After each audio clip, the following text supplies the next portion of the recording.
So right after the post-con, they didn't waste no time to show off pictures of the new G2 Legacy Breakdown. So that means we're 3 in now. That includes the G2 Dead End as well as the G2 Drag Strip. So that leaves G2 Wild Rider, and then of course the big guy, which would be Motormaster, if you want a G2 Menasor. Now, I'm on the fence. I haven't really decided if I want to do a G2. I don't care for G2. I never was. I was out of G2. These are basically stuff we would have gotten but never got. I don't know. I mean, it's something I got to think about, because there's still the other that other Legacy Menasor gift set, which has slightly different colors and things of that nature, and that might be the cheapest way to get a breakdown these days. But I'm not sure. I don't really do that. I have all 5. But for a lot of you that don't have all 5, you have options and decisions to make. But we're going to look at the pictures of the G2 breakdown. Let's go. Now, Mark Meyer makes mention of AOTP, which is Age of the Prime. So this is going to be the name of the new series, but this will fall under Legacy. So they can't really show us Age of the Prime stuff, and I have a feeling as to why. Of course, there you can see the different vehicle modes. They try to make the Lamborghini look with that second release, a breakdown, and then of course the G2 one has it.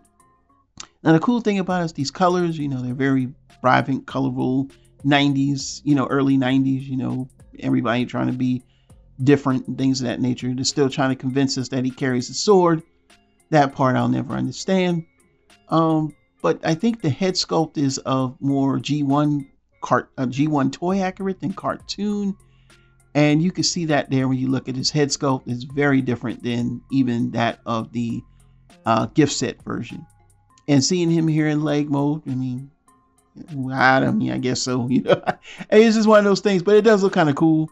And of course, again, I show off and explain the head sculpt. That's basically the cartoon head sculpt. So, toy head sculpt. Go head sculpt.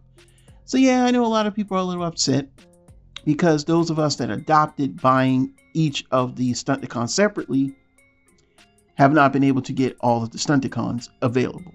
And I think being that we know the last one breakdown, we suffered from the short end of the stick dealing with the budget. It already had like a negative connotation behind it. But if you wanted to complete your G1 Menasor, you're going to need it. Now, I know they kind of made it where you didn't really have to have it. You could maybe put another car there. That is supposed to be a leg, which is only Wild Rider. But at the end of the day, it's not fair and it's not right. So now we're seeing that the G2 one is going to be coming out pretty soon. And, once they start showing it off, we know that it's going to hit the stores pretty quickly. But the downside to that is there's going to be a lot of people still salty about the first G1 breakdown not being available. And in some ways, I know that everybody, corporations, I know how they work. I work for a major one, but it's like, still, man. You got a lot of collectors out there that want to know why they don't have, or they can't go to the store and get breakdown. I don't understand how it got short packed. And I think that Hasbro owes us. It is what it is, because you hear the lamentations of the collectors, go inside the forums.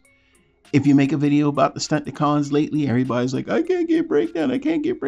And honestly, hey, I agree with them. Normally I would be like, man, y'all boy quit crying, but nah, you got to have it. So, it is what it is. If you're definitely wanting to get this G2 set, you're 3 of 5 in.